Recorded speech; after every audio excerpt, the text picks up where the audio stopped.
Dave Birkett here with Carlos Monarrez after another Lions game day. Lions lose a disappointing one in Carolina, 20-0 to the Panthers, a Panthers team that entered the game not faring well defensively. I think their previous four opponents had punted two times.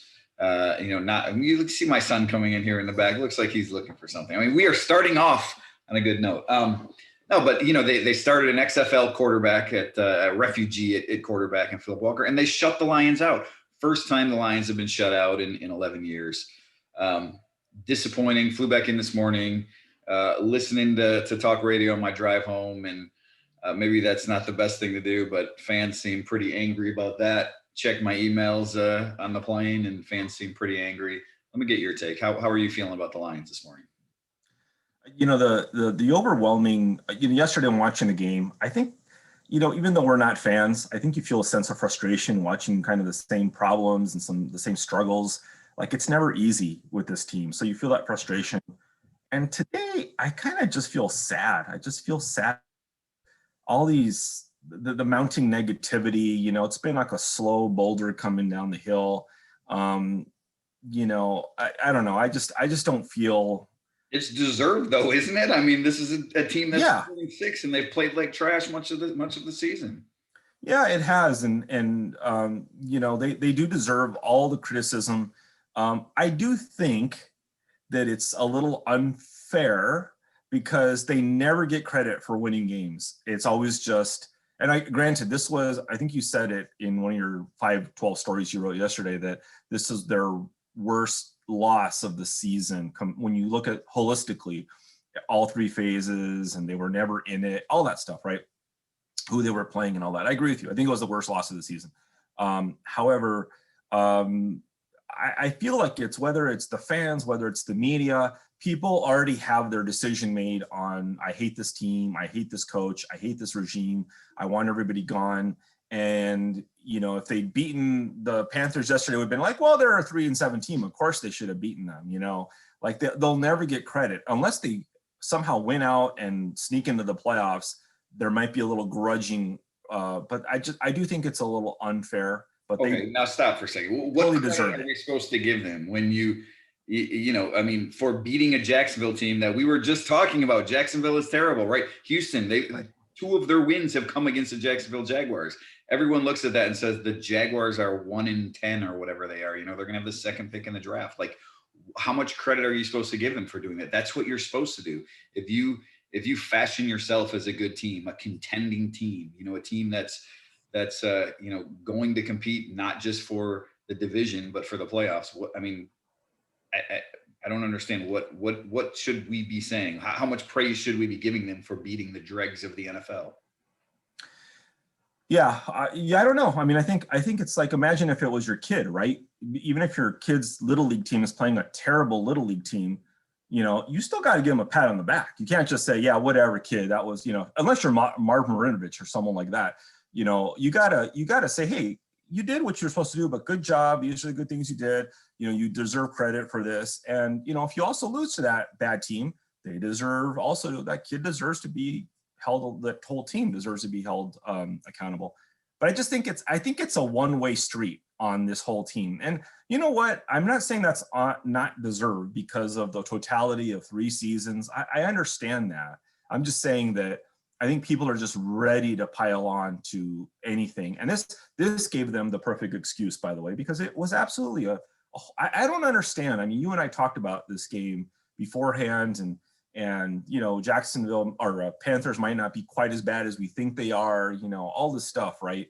But to just not, for most of the team, especially the offense, to really not show up that way. And I think I wrote that I think the defense doesn't deserve as much blame for this game, but just that they just never seemed in it. They just all these disappointing. It was nothing. I think you tweeted at one point, "What a boring game," or "What a fun," sarcastically, "What a fun game." It was a pretty boring game. It was back and forth and all that, but the Lions had no excuse for that. There was no excuse for them to not score and everything. Prater missing wildly left. Like nothing went right. The only thing that they did okay was Jack Fox punted well. That's the one thing you can probably point to in bullet picks.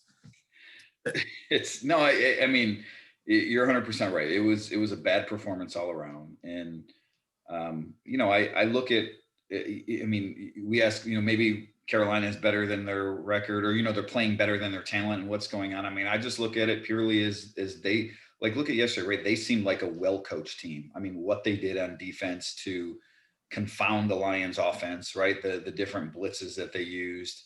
The Lions, they just never came out of, I don't even know what they were trying to do offensively, right? I mean, they were in the same basic pattern that they've been for a long time. We don't see, so the Lions didn't make any of these great adjustments offensively to get Carolina out of its game plan. We never see the Lions defensively doing something like that, where all of a sudden, they're throwing, I don't want to say, craziness at the window, but where they're coming up with all these different, for as much as they talk about being, hey, we're a game plan specific team and we're going to do all these different things, and like, it just never seems to play out that way defensively, that the Lions do enough to make teams, fall into that same sort of rut that they were offensively yesterday. You look at the end of the game where the Lions, they, two offsides penalties on basically the last two plays of the game right before the kneel downs. No, but that's a sign of poor coaching. I mean, that's what this team is right now, right? It didn't matter at that point. Just like Justin Coleman running into the kicker. It was the perfect cherry on the top for this team being as bad as it is, as undisciplined as it is at times. For all the talk about bringing in these expatriates, some of these expatriates guys are the ones getting penalties on the sideline and taking their helmets off and doing all these different things that the Lions are preaching about being this disciplined team and being this tough team and all these things that haven't come to fruition yet. Well, let me say one thing about before you crown Matt Rule as coach of the year. He avoided major disaster because it was a huge mistake to not let PJ Walker know he was the starting quarterback until 90 minutes before that. That was a horrible. If they had gotten their teeth kicked in and that had come out, those stories being written today would have been, what the hell was he thinking playing games? And how could you not decide on Teddy Bridge, make that decision on Teddy? Because Teddy's your best player, and so you want to see him. And he was medically cleared. Teddy was medically cleared. You wrote the story on PJ's day. Teddy was medically cleared to play. Matt Rule, give Matt Rule credit because he made a decision that a coach makes. He looked at Teddy Bridgewater and he said, you know what, the medical people tell me he can go, but I'm looking at him and I don't see that he can be effective today as he can with my other guy right here, a guy that I have complete confidence in, a guy that I know that we can do some things to help and protect and make have a good day. And he did it. And so I give Matt Rule 100% credit for the way that he handled that situation. He didn't dodge any bullets all week. He talked about, you know what, this is a decision I'm taking up to game time. I need to see this out of him. And that's exactly what he did. He owned his decision. Unlike a lot of coaches who they'll hide behind, oh, I'm not allowed to talk about this medically, or if the doctors say he can go, he can go. No, Matt Rule made the decision because he's the coach of the team. He's established something in Carolina. I don't know if they're going to be, good. I don't know. Look, there's so much that goes into being a really successful NFL team, right? You need to have a great quarterback. You need to surround him with really good players. I don't know if the Carolina Panthers are going to be able to do that under Matt Rule, but I think the way, just looking from afar at the way Matt Rule has handled things, it tells me that Matt Rule is a good coach. I totally disagree with this. I think that, you and I have played enough sports in our lives, whether you're a starting pitcher or starting quarterback or whatever. Strike you out, by the way. Especially if you're the backup, to have that assurance to know, am I starting or am I not? Don't forget, I think you were around for this. Maybe you weren't, but when you were, when I think Stafford was, when Dante Culpepper, it was Stafford's first year, and Culpepper thought he was going to start and he didn't, and he was disappointed. And Martin Mayhew had to talk to him in pregame warmups and calm him down, and people's heads like that. A quarterback and a starting pitcher are different animals. You can't just say spring it on them. Now, whether it was internally, I believe what PJ Walker said, and that he didn't know until they all say the same thing. I prepare like I'm going to start, even the fourth string long snapper, but you don't mess with them like that. That even if Teddy Bridgewater is clear, he's not going to be as effective. He's not going to be as mobile. And that's what Matt Rule said, is I'm not going to put him out there so that he can't use his, the best parts of his game to change his game to adapt, which was the right call. I mean, if you're not completely healthy and you're going to be compromised, you don't want to roll a guy out there. I mean, I think he should have never, by Friday, they should have made the decision, whether it was private or whatever, to say, hey, Teddy, this week we're gonna sit you. You're gonna heal up. PJ's gonna start. Boom, go from there. And whether you want to make that public or not is a different thing. But I just don't think that was right. If that could have easily blown up in their face.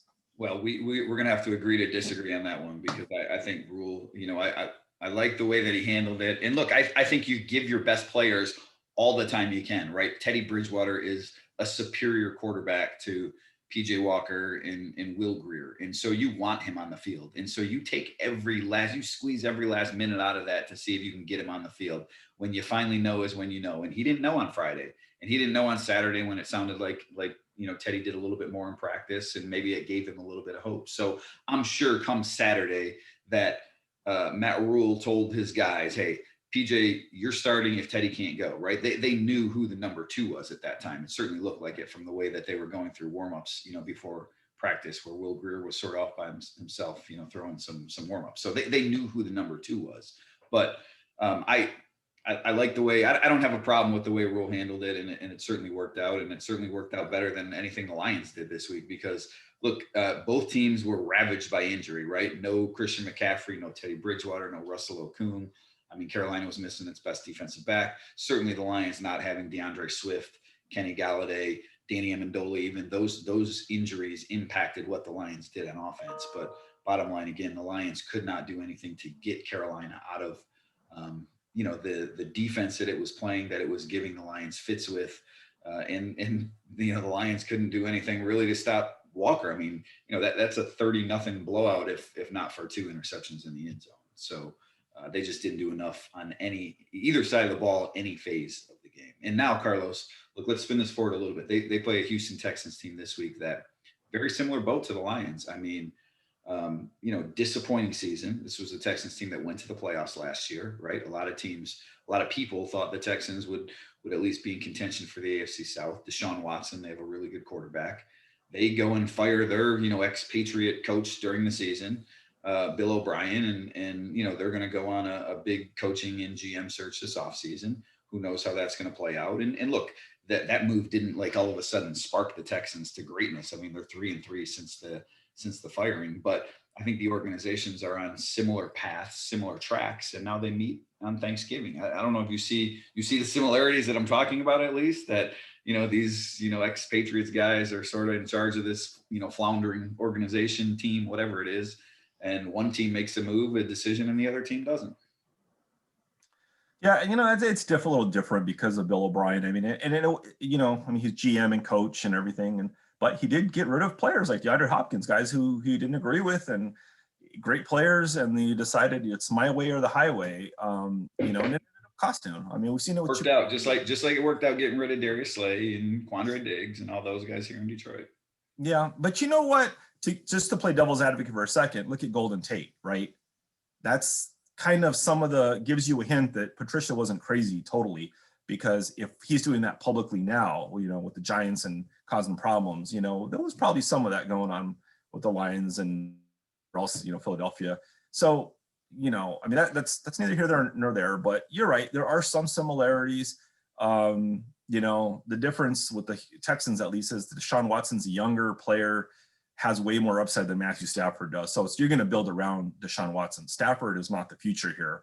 Of course, saying that, the Fords will announce a 5-year extension for Stafford later this afternoon, but Watson's one of the 5 best quarterbacks in the game, maybe even 3 best quarterbacks in the game. And it's amazing to me that Houston has struggled so much with having him a quarterback. Now, granted, again, you mentioned it, you trade away his best receiver, DeAndre Hopkins, right? Laramie Tunsil, I don't think he played this past week, if I'm not mistaken. They've had some issues on the offensive line, even when Tunsil has been healthy, as good as Tunsil is. So, they haven't necessarily surrounded him with the best talent. And some of it, frankly, may be in, Bill O'Brien's approach. He rubbed some of those players the wrong way, sort of like we saw 2018 with Matt Patricia here. So, I think you're right, that the organizations are in different spots, maybe because of that, right? Like Deshaun is absolutely somebody to build around. He's a young enough quarterback that you can see him playing the next 10 years for the Texans and doing a lot of good things. But at least in terms of the right now, I think the organizations are in similar spots. Yeah, it'll be interesting to see what how the Lions rebound from this, right? Because obviously, like you said, it's not been great under Roy McCornell since he took over, 3-3, but it's been okay. They've obviously the team is responding, and Matt Patricia talked about not getting on that roller coaster, and I don't know if that was a little bit of part of it from that Washington game of the having the big lead, coughing it up, 59-yarder to win. I don't know if that played into it. I don't think so. I don't get the sense that they felt like, oh, we've arrived, and the Panthers are nothing. Because I think people saw the same thing with the Panthers that we saw. Is they're not completely without talent. They had, 3 pretty good receivers, a decent running back, PJ Walker. But PJ Walker was going to be the MVP of the XFL. I mean, he was. It's the XFL, Carlos. Don't give me this MVP of the XFL. I'm saying the guy. Okay. It's not the NFL, but does that mean you totally suck and can't play? No. Hey, look, if you're in the NFL, you don't totally suck. You got to be a pretty good player to make the NFL, right? But that doesn't. I mean, there still is no excuse to lose to all right.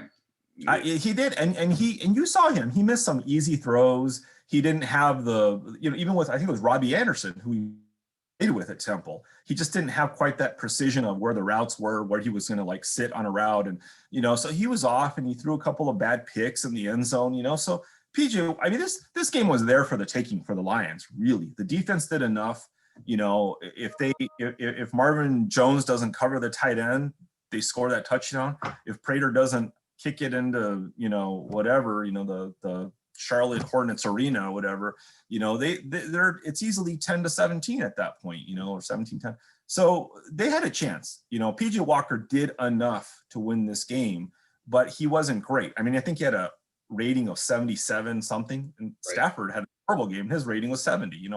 It wasn't like I think that's yeah. No, I was gonna say I think that's why the loss is so shocking to the system, because when you look at it, that it's not like the Panthers were great. I mean, defensively they did some good things. Let's give them credit for some of the blitz games that they had and whatnot. But it's not like they were great. And then you see the Lions, the costly penalty on Marvin Jones. I mean, things like that where the 3 for 13 on third downs or whatever it was. I think a couple of those were drops. Always putting themselves in third and longs by some of the run plays to start the series.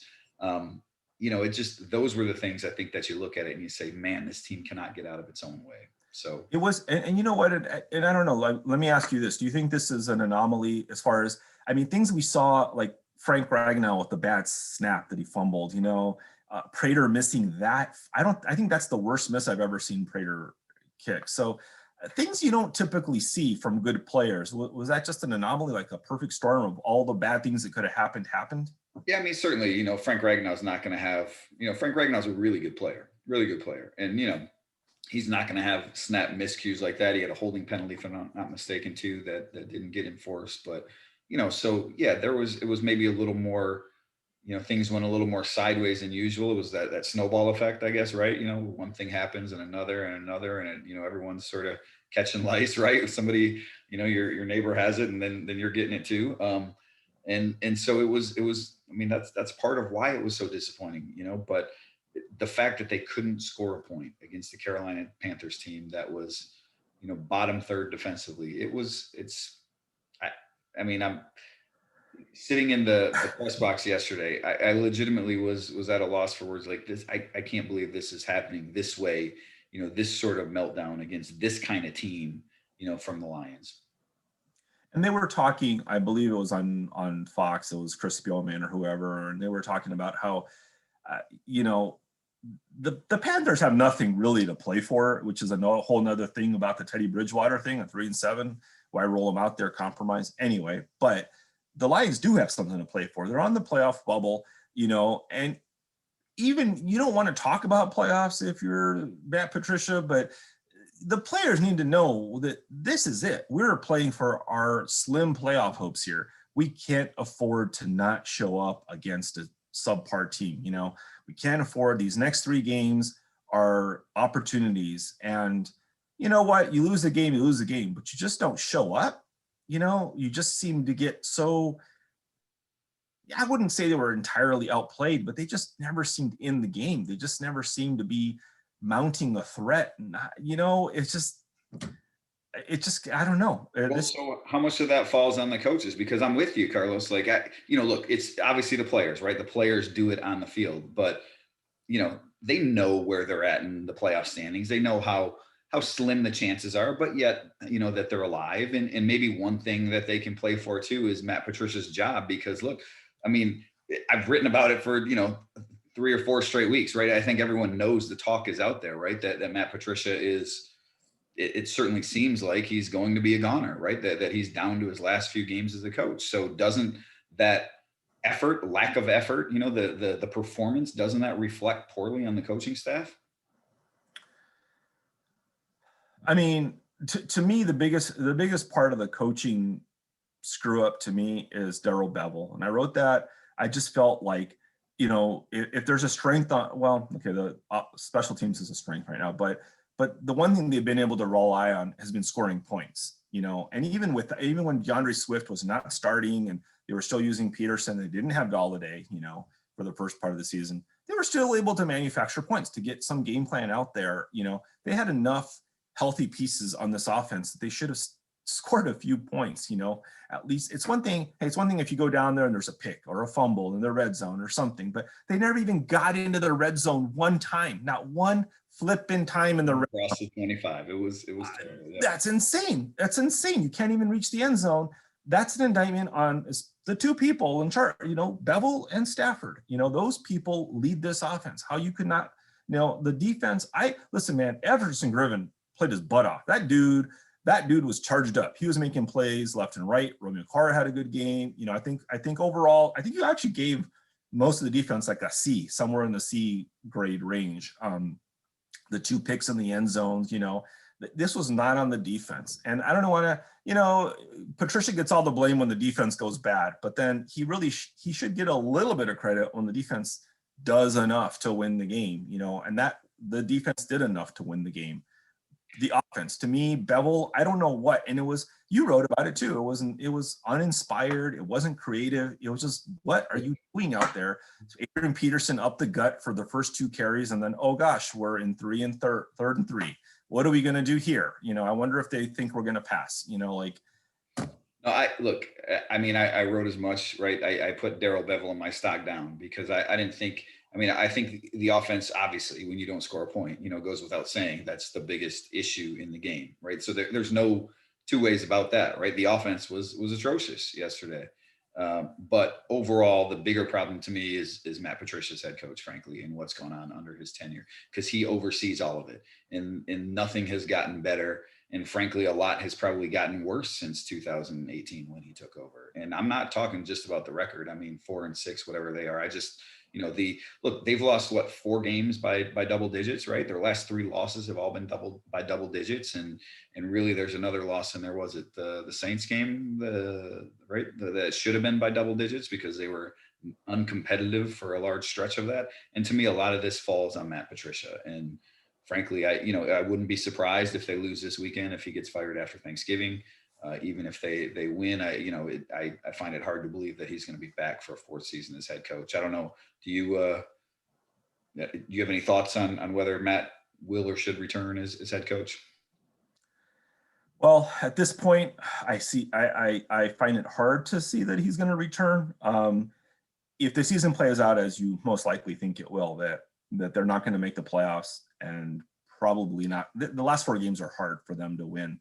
It's going to be a tough schedule. So I don't see it. But, and I wrote this, their positions didn't change in the playoff standings even after the loss. Yeah, but it's not about the playoffs. It's about what Sheila said about showing, major improvement. And they have not. Playoff contender.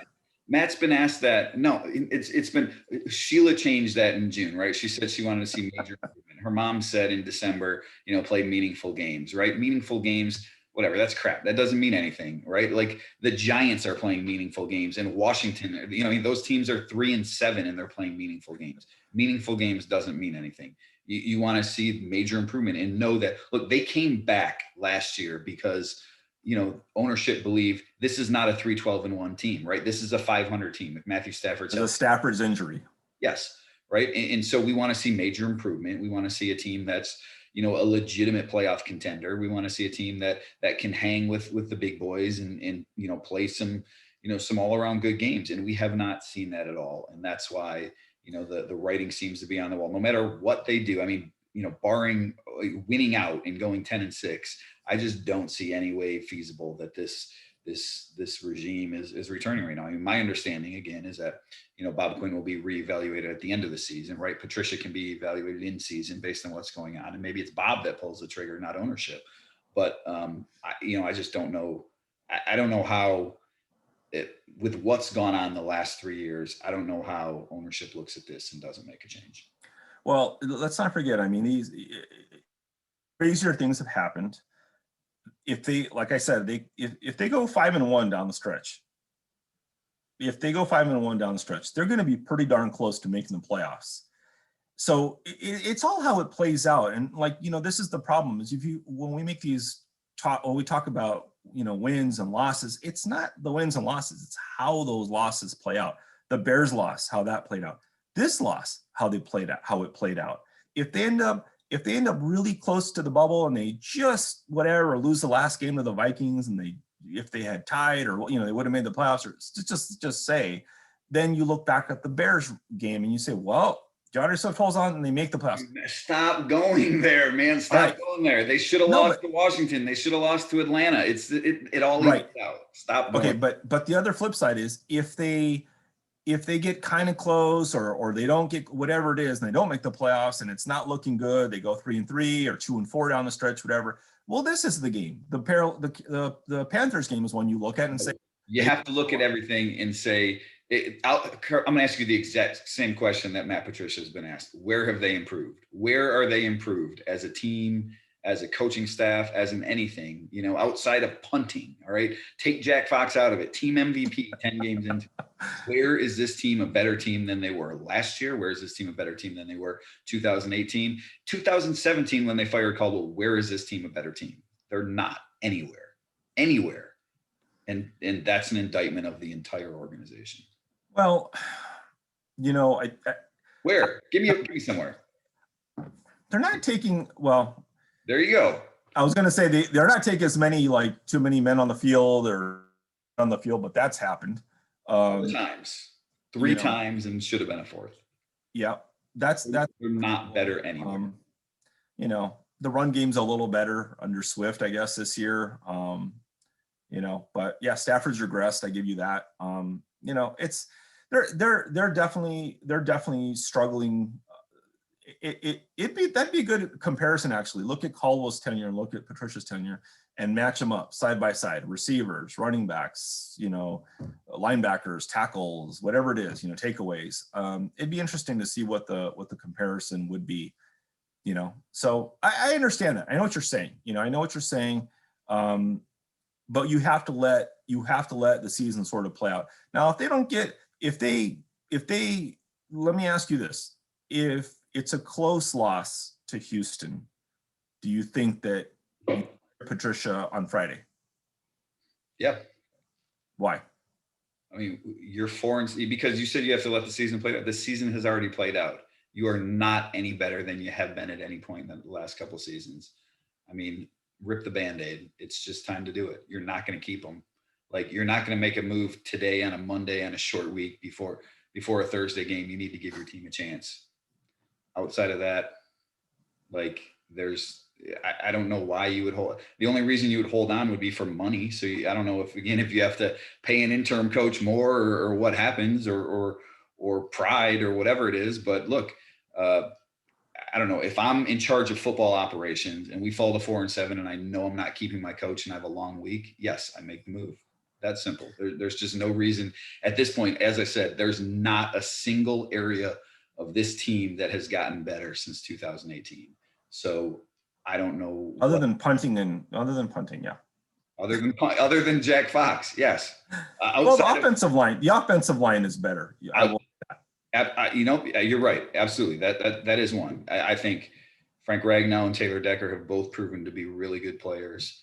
Ragnow, probably one of the better centers in the league right now. Deckard, he didn't have a great game yesterday, I didn't think. Neither did Ragnow. But, overall, I think the line has played pretty well. But, that hasn't translated into a dominant running game, and Stafford, if you look at the sacks, I mean, Stafford is still pretty darn close to being on pace for a career high in sacks. So even though I do think the offensive line is better, the production on the field and some of the key metrics, I guess, that you would judge the offensive line isn't better. So I just in totality, not talking about a single player, a single group, I just don't see this team being better offensively, defensively, like, they're the way how competitive they are in games. I mean, it's impossible for us to judge the locker room right now, not being in the locker room, in this pandemic year. But so let's leave that out of it. But I don't see anywhere where this team has progressed to the point where you look at that unit, that group, the way that group is playing, and say that's a reason to believe that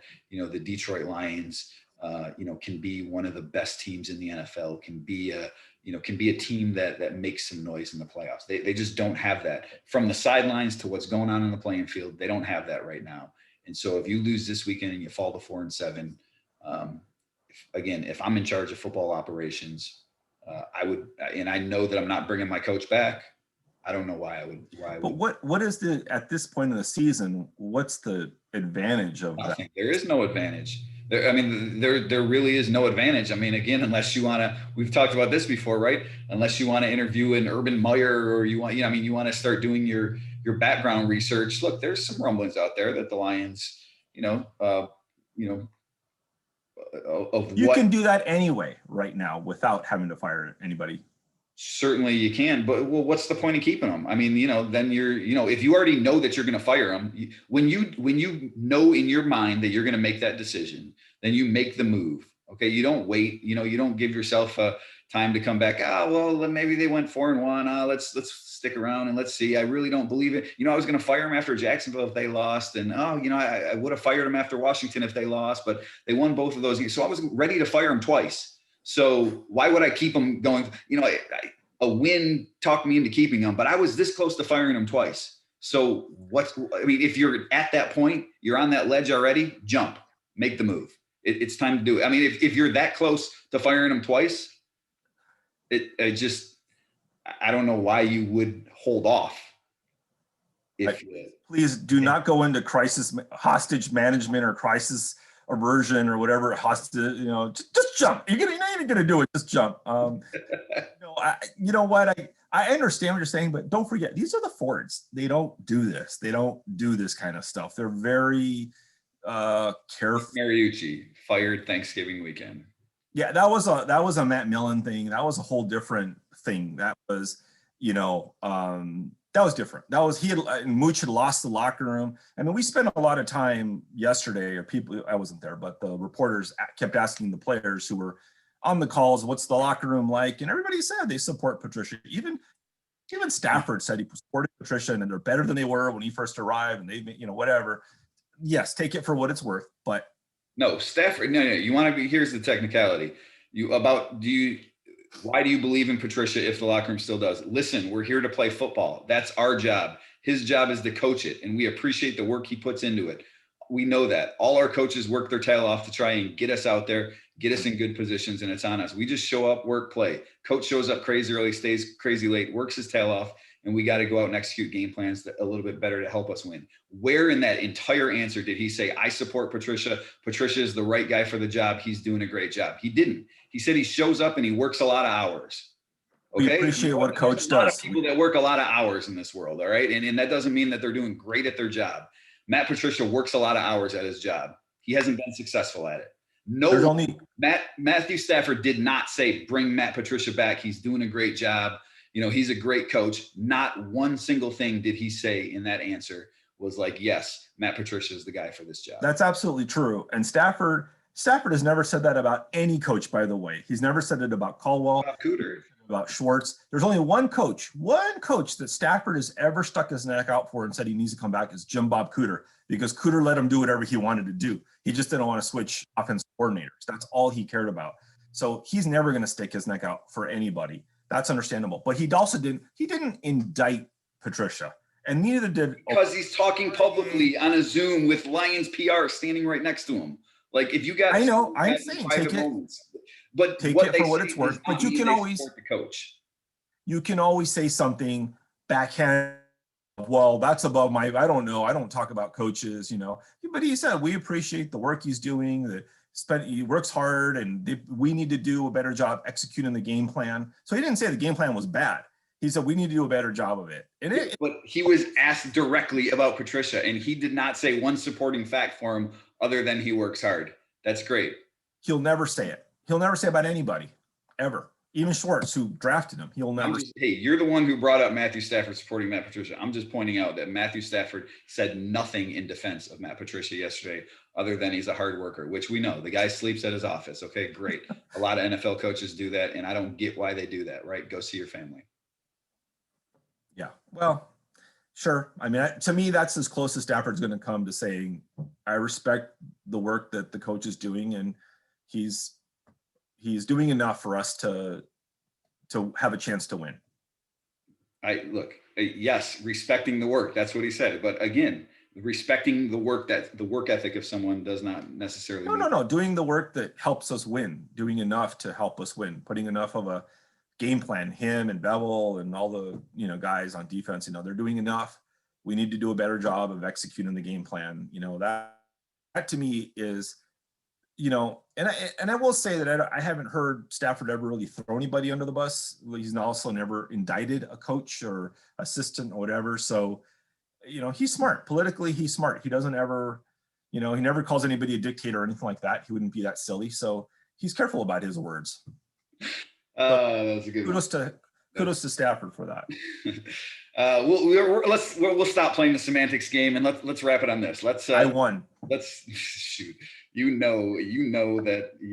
see the writing on the wall. You're a smart enough guy. You know what's happening in here. I think everyone knows what's happening here. But let's end it with a prediction.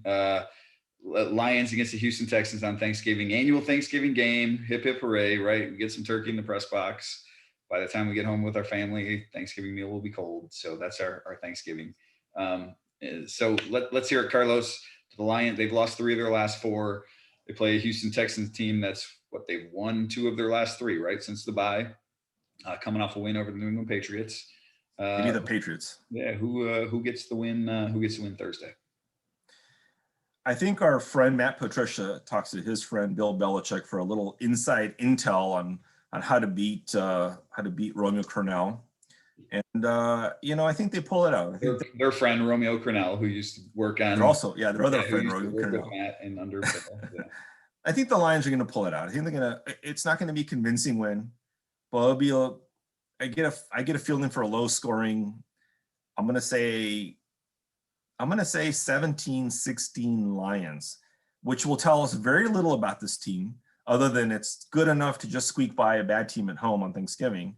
But I don't know. We'll see. We'll see if you come back next week and apologize and say that the players are behind Patricia because they found a way to win. Or if they should have beat this team handily, this doesn't count for anything. You should still fire him. You just want work to do on Thanksgiving. That's all you want. You want to coach. My story's already written, so it doesn't matter. My story's written. 17-16 Lions. 31-17 Texans. The Lions are done for it. Put a fork in them, just like your turkey. 31-17. 31-17 Texans. I mean, look, I said on here last week that the Panthers were going to win. The paper. You did not. You did not say that. On our video. Go back and watch the video in the paper. No, you predicted. What was your prediction?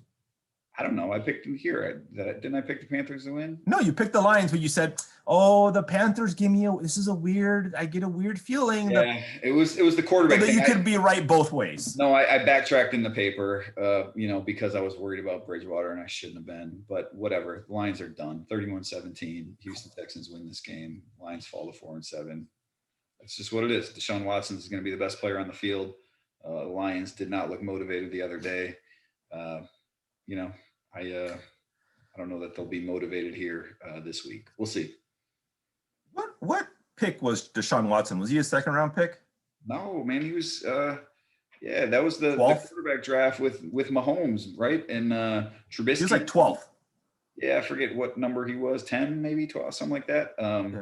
But yeah, that was the Chicago. Look, the Chicago Bears, if they didn't draft Mitch Trubisky, if they take either Deshaun Watson or Patrick Mahomes, the Chicago Bears are like the best team in the NFL. All right. So the Lions need to like thank their lucky chickens that neither one of those great quarterbacks is playing in the NFC North, and that they don't have to face those dudes twice a year. Instead, we get to see Patrick Mahomes once every 4 years. Last year we saw him. This year we get to see Deshaun Watson. And I will just tell Lions fans to enjoy these guys because they're both two really good quarterbacks. Watson and Mahomes, that is. You know, we see Mahomes on TV all the time.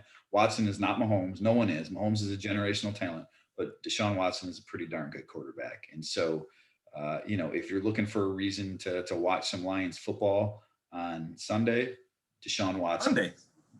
It's on Thursday. You know, all these days run together for me. But yeah, give Deshaun Watson a watch because he's an impressive player. 12th overall pick. So I want you to remember this during the draft next year, where you say, oh, if they're not picking top 5 or whatever, forget it. You can't draft a quarterback. You're going to be someone sitting there at 10, 11, 12. You know, the next Deshaun Watson. Carlos, I'm just going to tell you this because my column, my Inside the Lions column, has not posted yet. And you know how every year I do like you know, I mean, it's seemingly every year, right? I talk draft watch, right? And it was, you know, we'll play like dung for Young last year, right? They just missed out on Chase Young, right? They ended up with Jeff Okudah.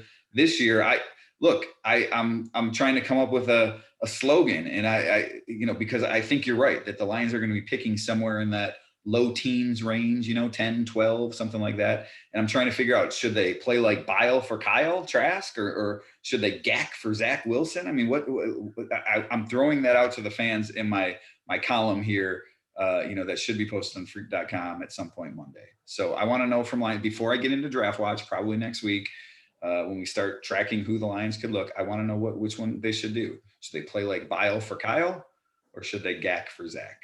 I got it for you, Dave. I got your answer. Trade it all for Trevor. That's what you do. If that was possible, they would do it, and I would sign off, and everyone would sign off on that. Not happening. Not going to be picking that high. You know, no one's taking that pick from the Jets, man. The Jets are they're going to be set at quarterback for a while. So, all right. Didn't you say that about Sam Darnold too? He's going to be really good. I like Sam Darnold, but not happening for him in New York. And when you got a chance to upgrade with Trevor Lawrence, who's the best quarterback prospect since at least Andrew Luck, maybe John Elway, you definitely make the move. So that's what Trevor Lawrence is looking like right now. And yeah, that's going to be another great signal caller in the AFC. I mean, look at the AFC quarterbacks right now. Mahomes, Watson, Justin Herbert looks like a stud. You know, throw Trevor Lawrence into the mix. The AFC is going to have some really good football teams for many, many years to come. By the way, one last contradiction is I don't care if the Bears had gotten Mahomes or Watson, they would have ruined them like they ruined every other quarterback. It's Sid Luckman, man. Not Mahomes, but maybe they would have ruined him. No, they would have found a way. They would have ruined him and then traded him away, and then he would be great somewhere else. Yeah, maybe he'd be playing for John Fox. I forget who was the coach at the time, and we wouldn't see Mahomes' greatness. But Mahomes he's a unique talent, man. That guy's something. So, all right, we're gonna leave it there. Carlos has the Lions winning on Thanksgiving. Yours truly going with the Houston Texans. I think this season you can just about flush this one away. So that'll do it for us. Happy Thanksgiving to all you out there. You know, enjoy your turkey, enjoy your family. Stay safe, stay healthy, and we'll see you on the flip side. For Carlos Monarrez, I'm Dave Birkett, freak.com.